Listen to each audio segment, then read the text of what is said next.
अगला प्रश्न है हमारे पास, प्रश्न संख्या 24। पढ़िए इसको जरा, क्या है। एक वृत्ताकार ब्रूच, ब्रूच मतलब जो यहाँ पे जैसे कोट पे शादियों में देखा होगा आपने, कोट पे यहाँ पे लगा लेते हैं, तो ये वही ब्रूच है। ठीक है, ब्रॉच बोलते हैं उसे, ब्रूच को चांदी के तार से बनाया गया है। किससे?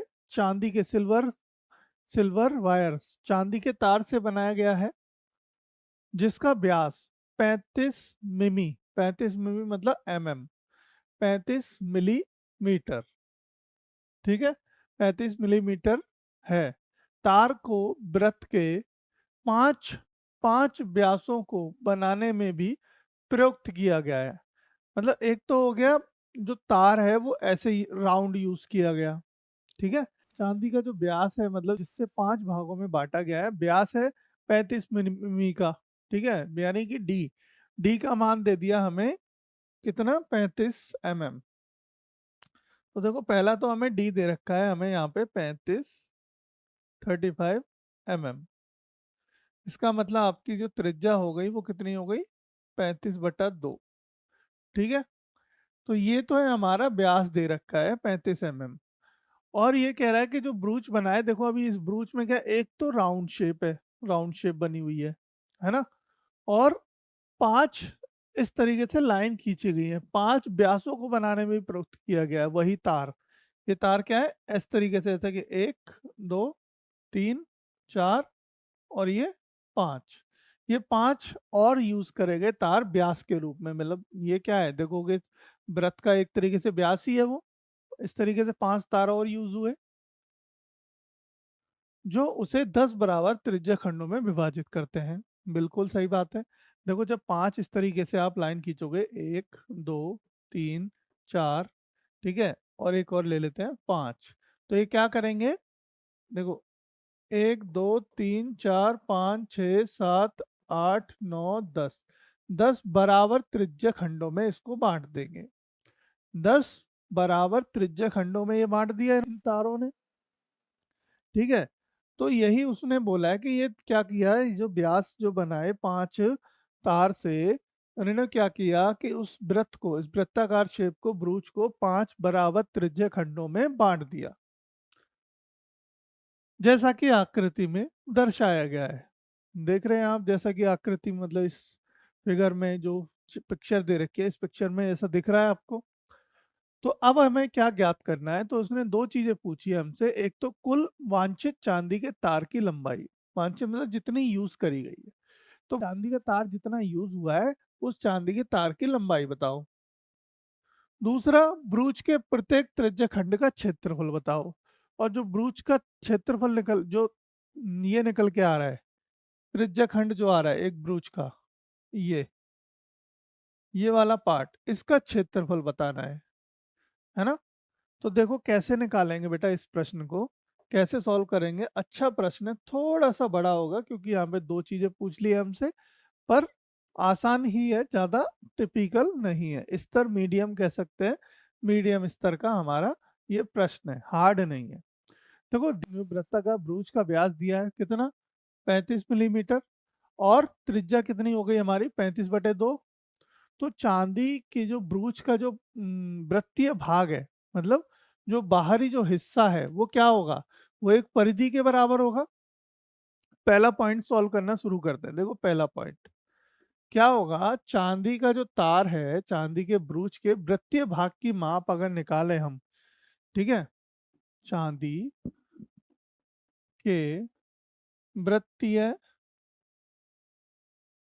भाग की माप, माप मतलब कैसे निकलेगी। अब देखो, अगर चांदी का तार इस तरीके से गोल कोई तार है, अगर इसकी आपको पूरी एक लंबाई निकालनी है तो कैसे निकालेंगे, परिमाप के द्वारा। परिमाप के द्वारा, तो परिमाप कैसे निकालते हैं, परिमाप क्या होता है, यहाँ पे परिधि होती है, और परिधि क्या होती है, पाई इंटू डी होती है, या फिर 2 पाई आर होती है। 2 आर डी के बराबर ही होता है ना, पाई इंटू डी होती है। अब देखो पाई का मान तो नहीं रखना है यहाँ पे, नहीं, पाई का मान हमें यहाँ पे नहीं रखना है, तो आप क्या रख सकते हैं, 22/7 गुणा 35। 35 क्या है, डी का मान है, तो 7 पंजे 35, 5 बार कट गया। ठीक है, अब 22 पंजे 22 पंजे 110, तो 110 आ गया। 110 mm क्या आ गई? इसकी बाहरी परत, जो बाहरी तार यूज किया गया है। अब वो कह रहा है कि पांच, उसी तार से पांच व्यासों को बनाने में भी प्रयुक्त किया गया है। व्यास मतलब डाया, जो डायामीटर हो गया, व्यास हो गया, उस व्यास में यूज करे गए पांच तार व्यास के रूप में, है ना। और व्यास कितना था? 35। तो 35 गुणा 5 कर लेंगे, और पांच व्यासों की लंबाई, तो और पांच व्यासों की लंबाई निकाल लें आप। कैसे निकालेंगे? 35 गुणा 5 कर लेंगे, ठीक है। 35 गुणा 5 करेंगे तो करिए जरा, 25 का 5 हाथ से लगे तो 5 15 और 2 17, 175 mm। कितना आ गया? 175 mm आ गया। अब देखो 175 तो ये आ गया आपका, और 110 वो था, तो अतः चांदी की तार की कुल लंबाई अब निकल के आ गई आपकी, ठीक है। तो हमारी यहाँ पे निकाल देंगे चांदी के तार की कुल लंबाई बराबर होगी कितनी? 175 प्लस 110, ठीक है। तो ये कितनी हो गई? देखो बताओ जरा, 100 100 200 200, और ये 800, यानी 280, 285, 285 हो गई ना, 285, 285 मिलीमीटर। एमएम में ही आ रही है अभी तक, ये किसमें है? एमएम में, ठीक है। तो ये मिलीमीटर आ गई आंसर। ये तो हमारा आ गया एक आंसर, किसका?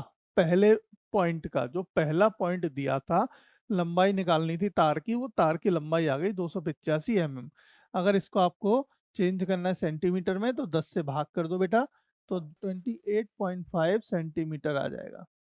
28.5 सेंटीमीटर आपकी लंबाई आ जाएगी तार की, जितना तार प्रयुक्त यूज किया गया उस ब्रूच को बनाने में।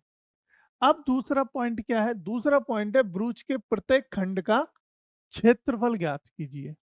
प्रत्येक त्रिज्या खंड का, प्रत्येक त्रिज्या खंड का क्षेत्रफल ज्ञात कर।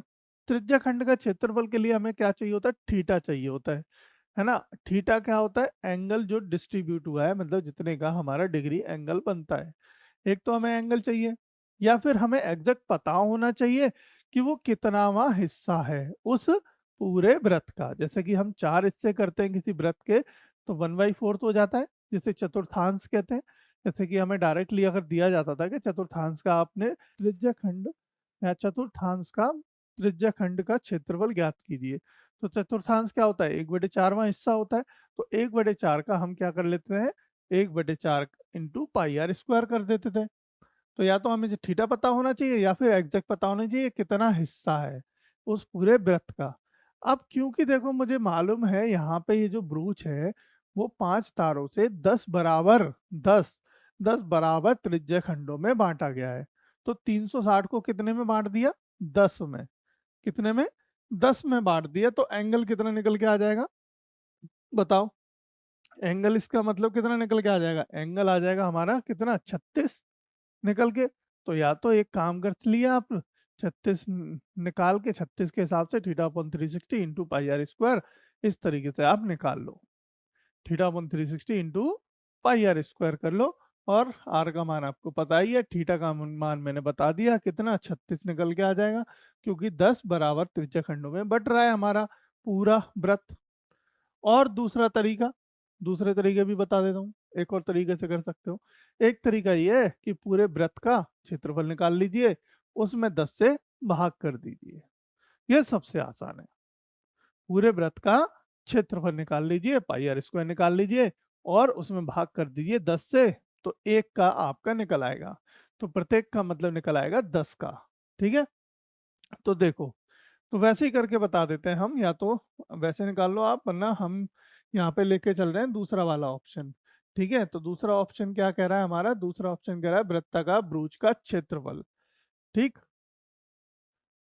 वृत्ताकार, ये जो ब्रूच, ब्रूच का क्षेत्रफल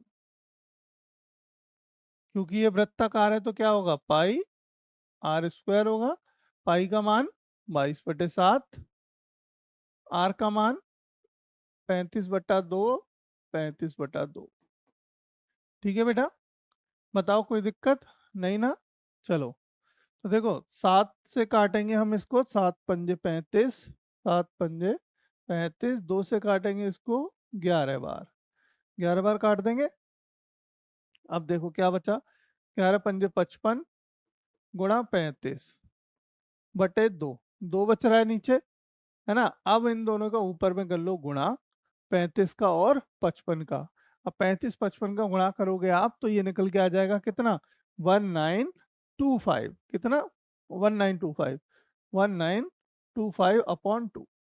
तो ये आ गया आपका पूरे पूरे वृत्ताकार बुरुज का क्षेत्रफल। पर हमें क्या चाहिए, हमें चाहिए एक एक वृत्तखंड का क्षेत्रफल, एक त्रिज्यखंड का क्षेत्रफल।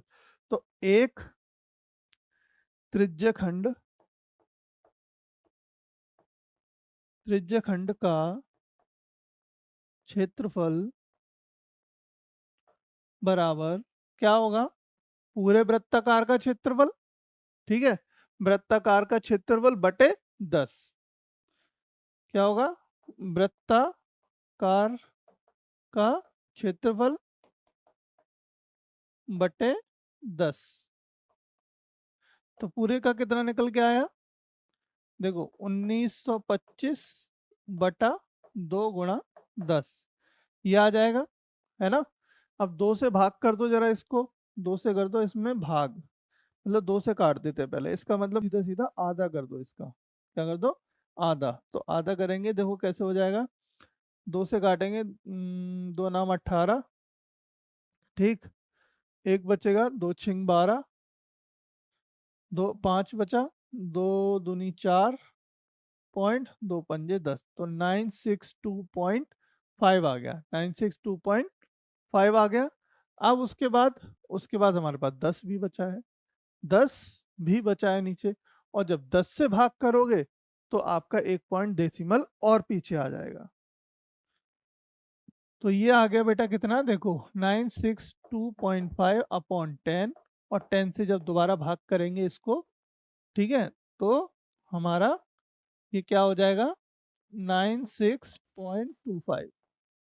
96.25 आपका आ गया बेटा आंसर। ये वाला हमारा क्या हो गया, 96.25 हमारा आ गया प्रत्येक ब्रूज खंड का, प्रत्येक ब्रूज के त्रिज्या खंड का क्षेत्रफल। प्रत्येक ब्रूज के त्रिज्या खंड का क्षेत्रफल आ गया 96.25 सेंटीमीटर स्क्वायर या मिलीमीटर स्क्वायर। मिलीमीटर में mm में दे रखा है तो मिलीमीटर स्क्वायर क्या आ गया, मिलीमीटर स्क्वायर आ गया हमारा। इतना इतना हमारा क्षेत्रफल आ गया एक त्रिज्याखंड का। बस इतना ही था। देखो थोड़ा सा लंबा है पर प्रश्न आसान है, क्योंकि इसमें कुछ भी हमने नया नहीं किया। अभी तक जितने भी एक्सरसाइज, जितने भी क्वेश्चनों में हम जो भी करते हुए आए हैं, सेम हमने इसमें फॉलो किया है, सेम, बिल्कुल सेम एज इट इज। कुछ भी हमने नया नहीं किया है बेटा इसमें। तो देखो प्रश्न में वही होता है, अच्छाई क्या होती है हमारी मैथ की, प्रश्न में हमें देखो ना, आपने सिर्फ ना क्वेश्चन को समझना होता है। अगर आपने बेटा प्रश्न को समझ लिया अच्छे से, आप बिल्कुल भी गलती नहीं कर सकते, डेफिनेटली कोई गलती नहीं करेंगे अगर आपने प्रश्न को समझ लिया और अच्छे से उसको उतार दिया। जो उसने जो पूछा था वो हमने लिख दिया। कैलकुलेशन में गलती नहीं होती, गलती होती है आपके प्रश्न को समझने में। ठीक है, समझने में आप गलती कर देते हैं, उसके हिसाब से कुछ अलग लिख देते हैं और वही मिस्टेक हो जाती है। ठीक है, पर यहाँ मिस्टेक नहीं चलेगी। क्यों, क्योंकि आप पढ़ रहे हैं इनविक्टा पर, और यहाँ क्या होगा, यहाँ हम आपकी तैयारी, आपका बेस सब कुछ मजबूत कर देंगे।